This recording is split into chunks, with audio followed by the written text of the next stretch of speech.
will be doing phenomena related to refraction of light. First one is why bottom of swimming pool appears to be raised. You might have seen in the swimming pool that you feel the bottom of the pool very close to you, but actually it is not. It is due to refraction of light. Let's take a point P here on the bottom of the pool. Light rays, we will make a diagram of two light rays coming out of denser medium to rarer medium, that is air. Air is rarer medium. So what will happen? Light rays, they will bend away from normal. This n dash is normal. Light rays, they will bend away from normal. And suppose the observer is seeing from here the bottom of the pool. If we join these rays and refracted rays backward, the bottom of the pool is seen at this point P dash to the observer. So this is bottom of the pool to the observer. This is actual depth, and this one is apparent depth. This is apparent depth.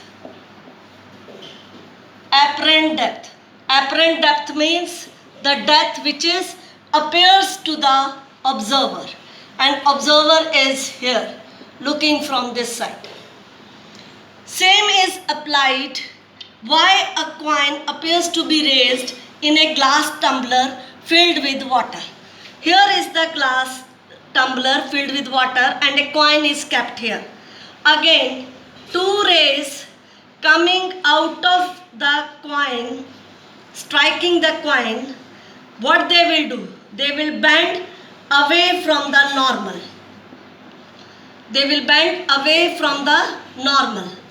And if we produce them backward, the coin, it appears to be here raised in the tumbler. This is apparent position of coin.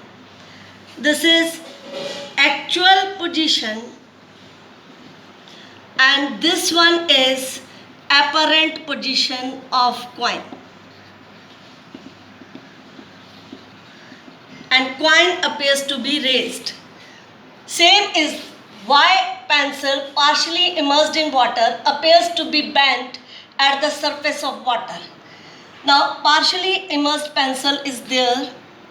From this point P, two rays, I am drawing two rays, and these are the normal n dash. What will happen? They will bend away from the normal. And if we join them backward, we will see that at this point P dash, the pencil is appeared to be bent. It is bent. So in all these three cases, laws of refraction of light is applied. Thank you.